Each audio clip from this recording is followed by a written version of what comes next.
I wish that Link in this game played more like Melee Link. Really? Yes. In which ways? What would you like to see? Bombs do what they used to. Yeah.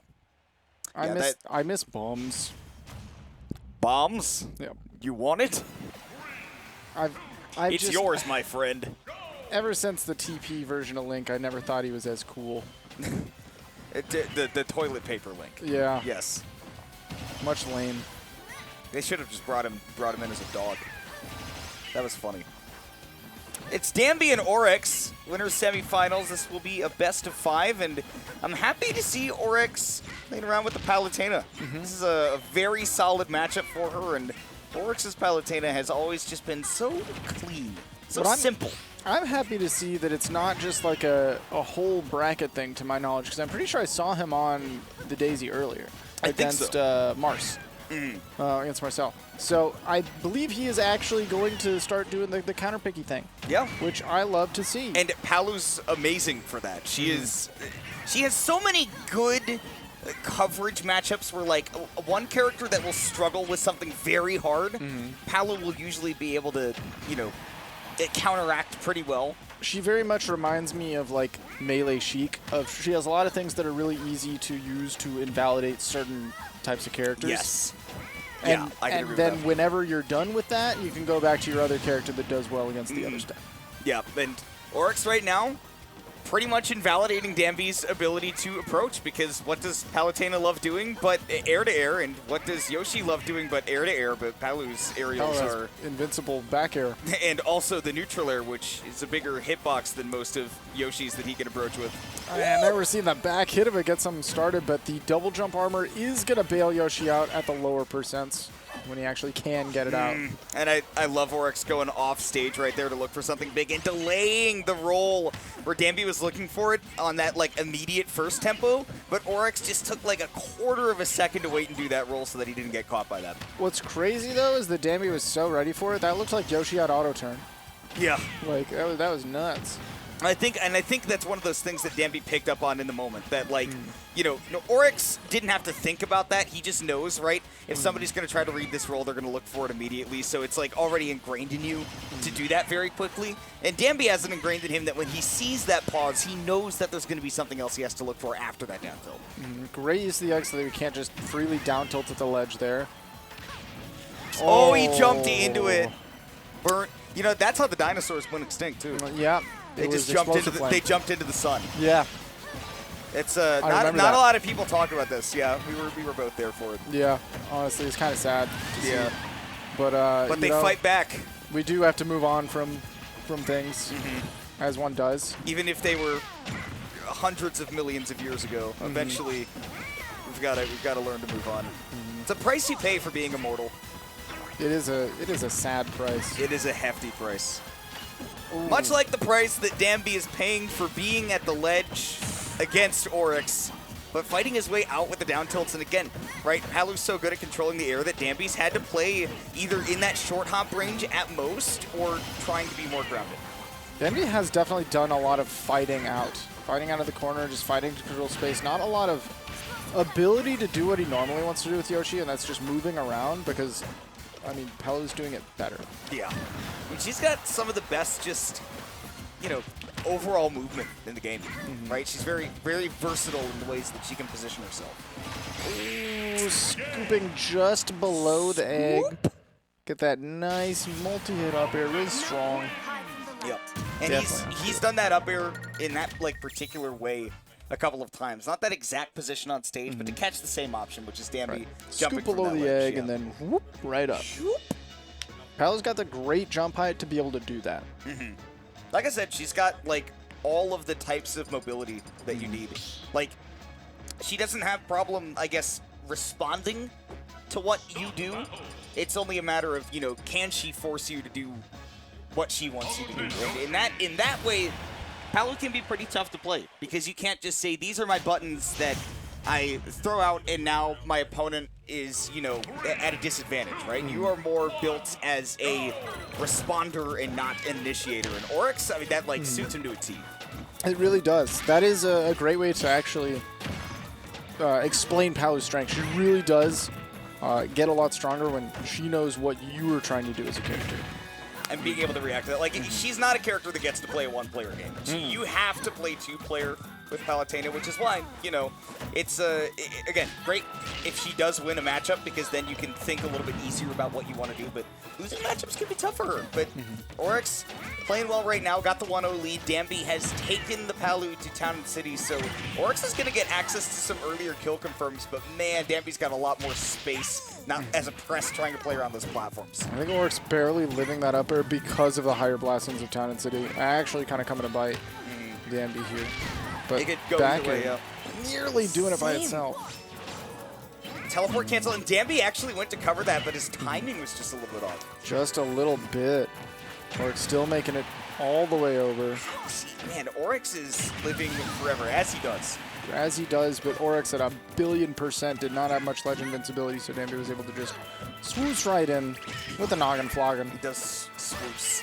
That is, if there's one way I would describe Danbi's movement, it is swoosing. You gotta watch him swoosh right in. No, and watch me swoosh. And boy, am I glad that she's on stage and I'm out here. That is what happens when you get broken by the down B, the shield break. Boy, am I glad that he's in there and I'm out here. And what I want to know is, where'd the shield go? Where'd the shield go? Down there, what the dog doing? Yoshi is a funny-looking dog. Funny-looking dog. Reminds me of those, like, you know, from 2000s dogs. Dogs. Dogs with a Z. I was more into micro pets personally. Yeah, definitely same cool. era. You click the button. Yeah, not very Yoshi reminiscent, but I do see the connection. No, they were just. I'm not even thinking about Yoshi. I just thought cool. I was just thinking about the big snout. Snout, like a dachshund. Danbi, though, playing phenomenally right now and still able to live because that Palu back throw doesn't, like, you know, have a lot of knockback throw, right? It's just going to be like, if you're close to the ledge, it'll kill early. If not, good luck. And waiting for the roll. And that's a position that Palu loves to be in, is facing like that, because she can just react to the roll, grab you, and then if you neutral get up, she's got access to the back air. She can dash attack in, throw out aerials. Right? She's got basically her whole toolkit if she's facing away from you in that range. Dash attack feels great on get up. Back air can cover jump and challenge when you're trying to press buttons. And break Yoshi jump armor too. Yeah, it is so good, that position. But Danbi throwing out a multi-hit move down there, actually really throwing off Orex's timing. Well, and I like that from Danbi, is I think that Orex is so in tune to controlling the timing of a game. Okay, honestly, I really like that forward smash, because if Danbi tries to, like, do a high air dodge or something, Windbox pushes him off, and then he's in a really bad spot. Oh, he waited for the roll again! I'm shocked you went for the down throw and not like an up throw set up on the, the back throw and not a down throw set up on the platform. I think that Orex has been having such a good time going for the ledge traps that it's okay to continue to do that, and maybe pull out something committal from Danbi like that. The only reason I don't love the ledge trap as much from here is because that top platform actually adds a little bit to Danbi's mix there, but I mean, it's still ledge trapping in your favor, for sure. Like, you can definitely kill him for that. It's the safe play is what it is, because otherwise you down throw your opponent into center stage, and if you mess it up, then, you know, they get to roll with it. And no, please. Wow. I don't want to say that I've seen Yoshi back throw kill. Even on Town and City. Even on Town and City. I will be fine with seeing that move kill if we legalize WarioWare. Yeah. And I see it there. That's actually the only place. Okay, so that's what I'm kind of talking about when I say that Palu can't, like, aggress super effectively, is that, like, yeah, that back air is relatively safe in some cases, but even if you're drifting back with good spacing, it is not safe enough to avoid a punish if your opponent is ready for it. And these last couple of ones that Orex have done have been pretty telegraphed. The thing is, the frame data doesn't tell you everything, because you would look at it and say, wow, that's an insanely safe move, if another character with better grounded normals had it. Right. But Palu does not have very usable grounded normals in a pressure situation. So she back airs, and then what she gets for that is a little bit of time to try to set up the mix-up of the next back air or the next thing.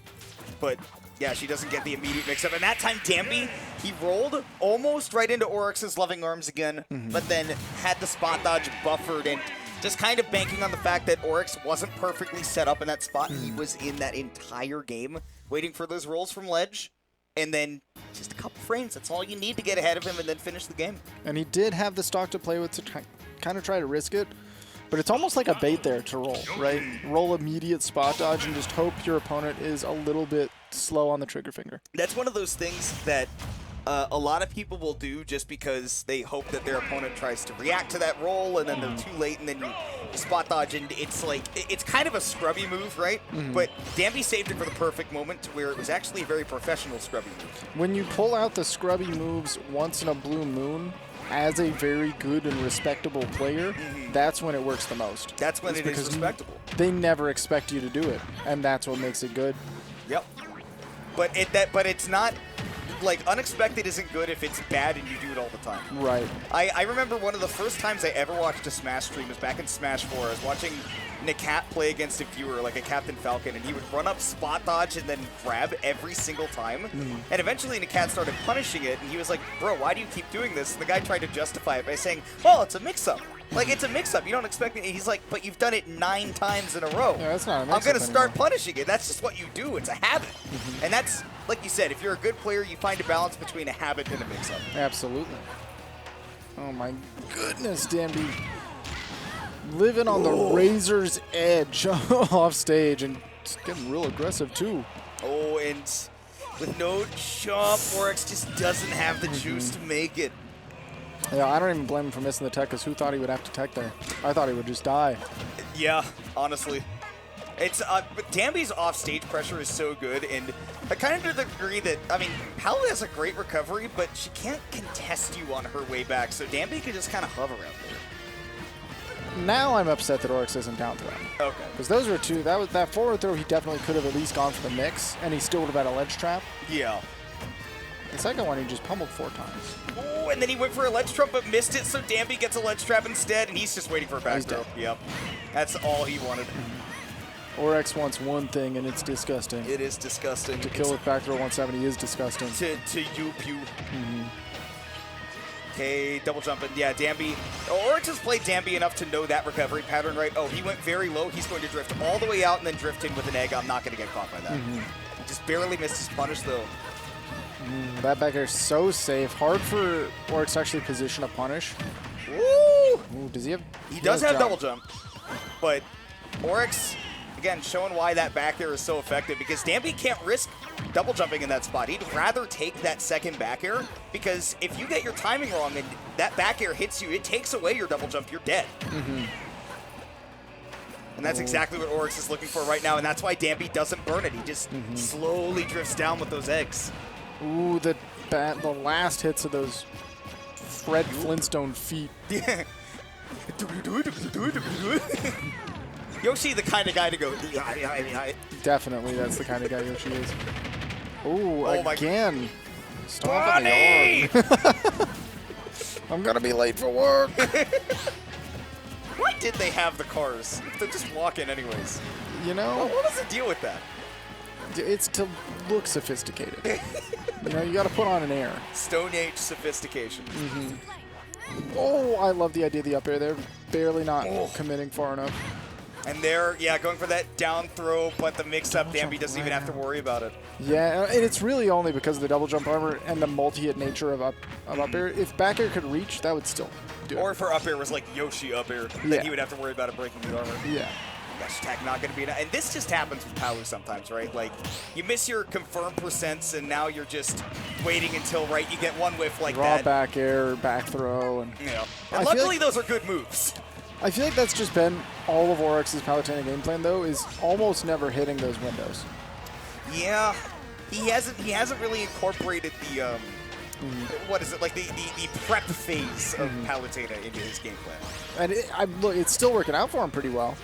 He's still got a solid lead. He's playing to his outs. He's just not changing the win condition much, and that can be great for learning and developing a character, is getting consistent with one style. It's because his fundies are so good. His fundies are good. And he is applying them well. And Danbi with some great movement mix-ups, but even better wherewithal by Orex to just, not even respond to that. Just say, well, I don't think you're going to approach me with an aerial here, so go crazy, bud. Oh, that movement's so good, too. Got just to the other side, but the noggin, flogging, flipping Orex down to the last stock.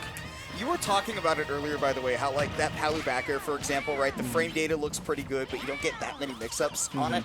That's one of the most important things you can do as Palutena is to mix up whether you're going to like try to space an aerial or if you're going to drift in with one, and especially if you throw one off on shield like the forward air or the back air or something, and then you go for another aerial, mixing up if you're going to like go past them, go behind them, land on top of them, right? Something like that. Very important. Danbi almost turned it all around. Definitely almost took huge advantage of Orex there, but kicking through the egg actually puts Danbi back off stage. I bet Orex walks away from that interaction being like, I'm the smartest person on the planet. That was so cool.